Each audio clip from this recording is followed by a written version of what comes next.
iltimos bana نکش بابام حالیاشون بخشیش نداره جون کسی که خطاکی که نامدی که نمیبخشون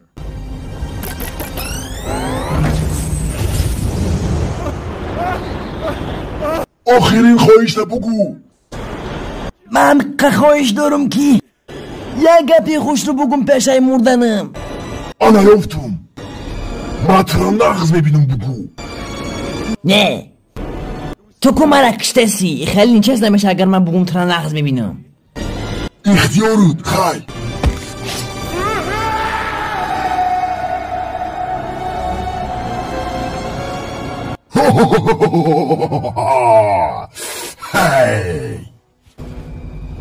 حیف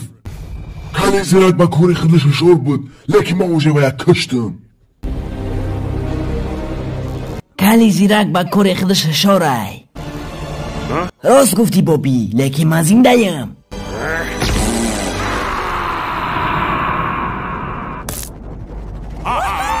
بابی من حرمت کردم لیکن من خود گذارم خدا رحمتی آدمی خوب بود خیر روزش بوده تست که نگی لازر برو اومد ها راست گفتی خیلی بایدم برو اومده بود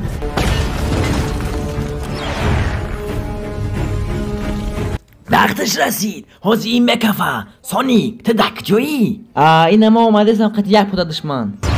تیاری سایه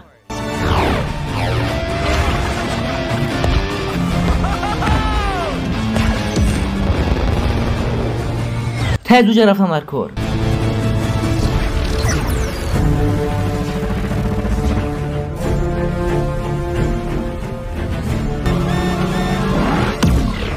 تست که سایه لازه روژه برامد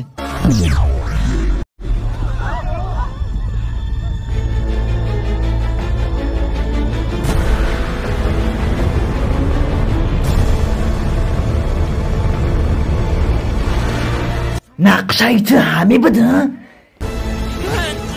نه که من گفتن نبودم که نه برامده بقپه مشکل نشد روژه برامد چه پیش راهی لازره گیره من حاضر رو لطامتم رو با تا باش از کار سبجیق رب نست کپیتان کمتر که دیگه تمام بتن نه پراولنش اوسو تو دادم در کار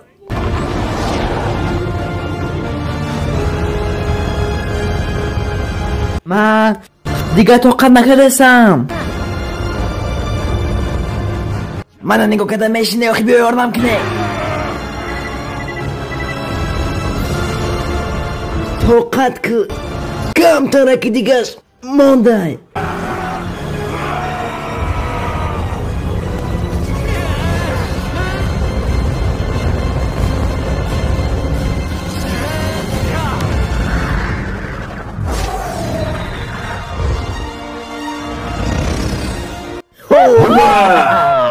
تا نیستم ما تا نیستم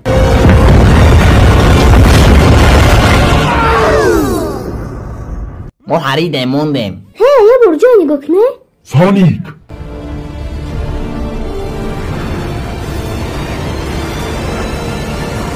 التماس نکرد نگو که تمام شده گرد فقط یکتا رفتن سن که خلاص کنه هیار بسکتبال بازیده سه میگون مپرتما یک دو سه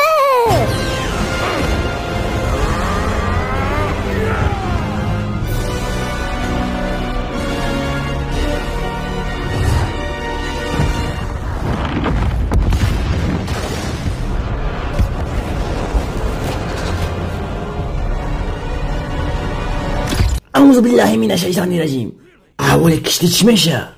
کشتی در دوامی 10 مینوت تیت پیت میشه با اون وقت سیاره زمین چی میشه؟ سیاره زمین متاسفانه ایسا به اینه که کشتی میکفه سیاره زمین ممکن ضرر بینه هیچی گفتن نمیتونم بسک تو دیونه چی گپوتا خودت فهمیدسی ما باید یک بلا خدات پیش رهشه بگیریم من میرم کشتی را سیاره زمین دور میکنم تو هم کوشش کن که سرعت ای یک کم کنی ای یگونه فرصت مونه که راهی درست انتخاب کنیم پناهت بخدا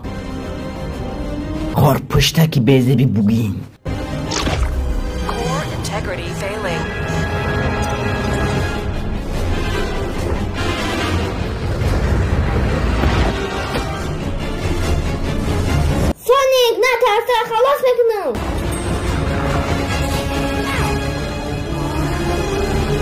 اگر خواهید که تمام قسمت های این فیلم رو با زبان تاجیکی تماشا کنید، پس به کانال آمینه‌جان 2015 پادپیسه کنید و لایک را فراموش نکنید. میدونم که این فیلم رو ما از اول ترجمه نکردیم، ولی ما جستجو داریم و کوشش میکنیم که برای شما این فیلم رو از همان اول ترجمه کرده به شما پیشکش نماییم. شما ویدیوهای ما را منتظر شوید، حتما قسمت های بعدیش رو تماشا خواهید کرد. چونانی که در ویدیو پیشتر هم گفته بودم، در اینستاگرام ما 3 تا سایت داریم و نام هر سه این سایت ها در بالای اکران نوشته شده است. اگر شما در اومده به اینستاگرام هر سه این سایت ها رو پادپیسه کنید، ما کوشش میکنیم که این فیلم رو زود قسمت های بعدیش رو با زبان تاجیکی ترجمه کنیم. نگفته نمونم که نام این فیلم سونیک خورپشت قسمت 3 می باشد.